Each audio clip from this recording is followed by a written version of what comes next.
Hello and welcome. My name is Chris, and normally on my YouTube channel I talk about fountain pens and inks, especially inks, and notebooks and all kinds of things like that. But I just finished reading a really good biography, and I've always loved talking about books, so I thought I would come in and talk about this book because I really hadn't seen much about it.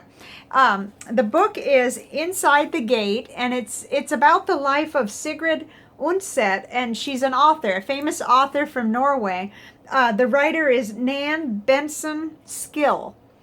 Okay, and this edition, this is a 2018 edition that was published by the University of Minnesota here in the United States. But it, of course, I've got a page here, a bookmark in here where it says published in Norwegian in 2003, so it was originally copyrighted in 2003, and then published the first time in English in 2009. But this is the first University of Minnesota edition, and it's really loaded with pictures. It's just amazing, and so I've got to talk about it. But first, I wanted to talk about how it is I happened to end up reading this biography. The way it began was my mom and I haven't been able to see each other for 2 years, so due to what's going on in the world, and she mentioned one day, could I please order her some books, and it was the Sigrid Undset's series, the Kristen Lavensdatter series, and I'd never heard of them. But as I was reading the book description and everything and helping her order, I ordered for her on Barnes and Noble, I told her, well, I'm going to read these too. And then she said, well, that'd be cool to read them at the same time. And I said, yeah, it would be really something positive to talk about every week. And we talk on the phone 2 or 3 times a week. So I've actually read the first 2. So I've read The Wreath and the Wife, the second one, and then next is going to be the third one, The Cross. I haven't read that one yet, and I especially loved the first one, the Wreath, the love story between Kristen and Erland. And so anyway, you couldn't help but read a little bit here and there on the covers about the author. And I'm the type that wants to research everything, so I started researching the author just to see what I could learn. Because actually in this biography, this begins in 1919 as she's looking for a place to live and about to become more or less a single parent. Not totally, but if you read the book, you'll learn more about that. So in my research, just to learn a little bit more, I found out there were at least 2 major biographies that I was interested in. One was published with her, I guess her diary, and is called Return to the Future, or something. I want to call it Back to the Future, but no, I think it's called Return to the Future. And that one interests me somewhat. It was her journey when she had to leave Norway during World War II. But it was this one that I said to Mom, I said, I'm going to have to read this biography. And my mom is even more into biographies than I am. And she said, well, I'm reading it too. So we took a break from the Kristen series to read, this is our third book that we're reading, not simultaneously. I mean, we're not on the exact same page or anything, but very similarly. And I just finished it today, and I just couldn't help it. I wanted to share about it. It's so well written. And just a little about me. I love to read, and I'm a voracious reader, but I'm also a difficult reader. Like, they have to hold my attention or I'm gone. I just, or I have to be highly motivated and structured, and I can study anything. I mean, I can sit at a table with a notebook, read, study, learn, I can do that. But to just read a book and really enjoy it and not find myself giving up on it, it's got to be compelling in some way. Well, I think I've been thinking about it to try to do this video, and I think what I like about this the best is you just can't get bored the way this author has put it together. And she's used so many letters and, quotes from actual letters, to and from the Sigrid Undset, and but she's weaving the story, and it's perfect for my brain because you're all over the place. I mean, but it works. The way this author has written this biography, it works, and you eventually come back to that main thread, and things move along. So you're getting a chronological idea of what's happening in her life, but you're getting all this rich detail, and all your questions are being answered from beginning to end. At least mine were, and I have a lot of questions. I mean, obviously, I'm the type that hops on a computer and researches. I have to watch that because I could just, my entire day, my week, my life could be gobbled up with research because I'm just a naturally curious person. So I think that's what I would say would be, it's rich in detail. It's just amazing. The author has managed to talk about what they were purchasing and the rehabilitation and building of the home, where part of the home, and it's called, okay, so the subtitle of this, and I'm not sure I'm going to be able to say it right. So it's Inside the Gate, Sigrid Undset's Life at Bjerkebaek. Now, I may not be saying that right, and I should have looked it up, but I probably wouldn't be able to do it even with a Google Assistant. So, but that's what she named her homestead, or her home that she eventually purchased. And I don't want to give away the whole book, but she ended up having a home taken apart and moved and connected to the original home. And to me, that was so interesting. All the details about what she bought to furnish it, and even the different details where they had so many receipts and letters, and I love that. The journalist in me just loves whenever there's actual evidence. And here's the deal: when she's making a supposition, or when she's guessing, she will say, it's likely that, or, and that's good in a biography too, I think. I mean, it's not that I don't, I don't mind if a biographer, there has to be some trust there, and I don't mind if they tell it like a story, but when they don't know for sure, or when they're just generalizing, I like them to say so. It helps me to then have further trust in the material and know that this is most likely how it was, and then wherever she did know for sure, she made sure and let us know. But like I said, and I don't want to give everything away, but it's very, very rich in photographs, and they're black and white, but the photographs are wonderful, of the family, the entire genealogy, the entire family, and different activities, and the home. There are lots of pictures.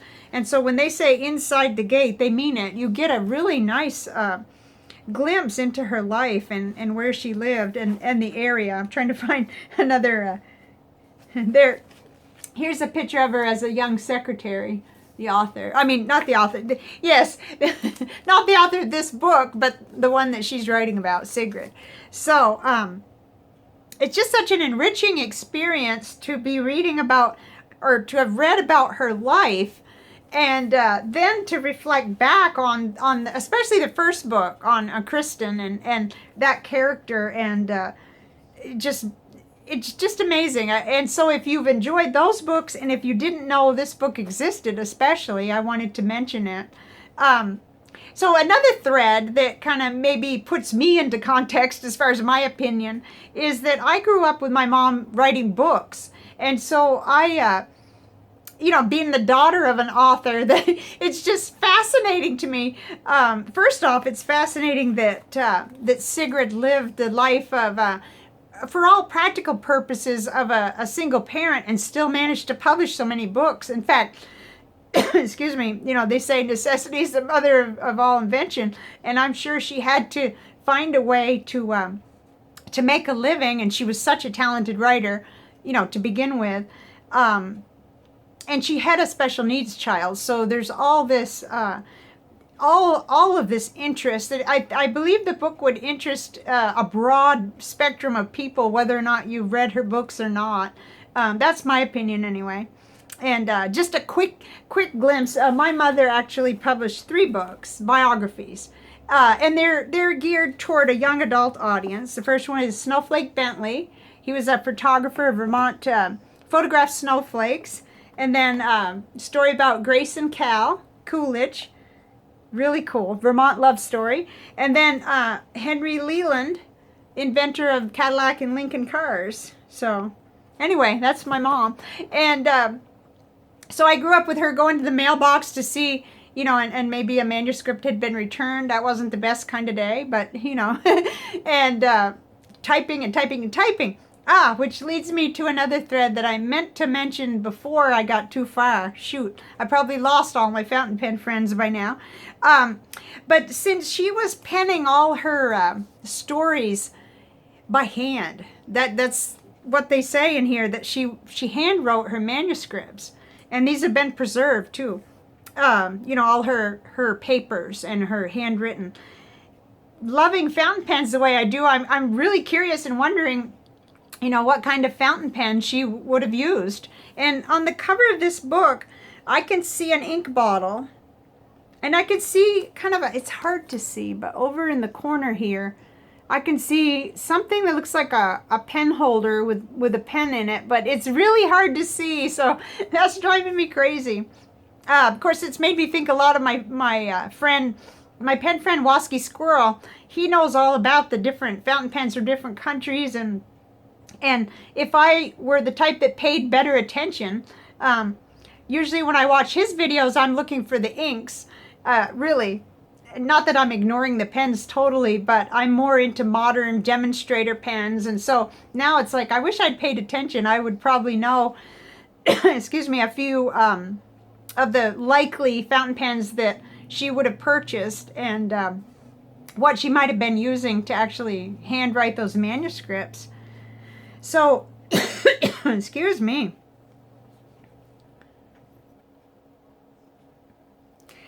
So, I feel like this author of this biography did a great job, you know, portraying this woman, and like, I don't believe she tried to hide any of her flaws. There is, I believe, an unbiased snapshot and in-depth look at her life from every angle, really. And she has put many quotes from letters that Sigrid wrote, and it's just, I mean, to have that much access to that many receipts and letters and everything, it's just amazing.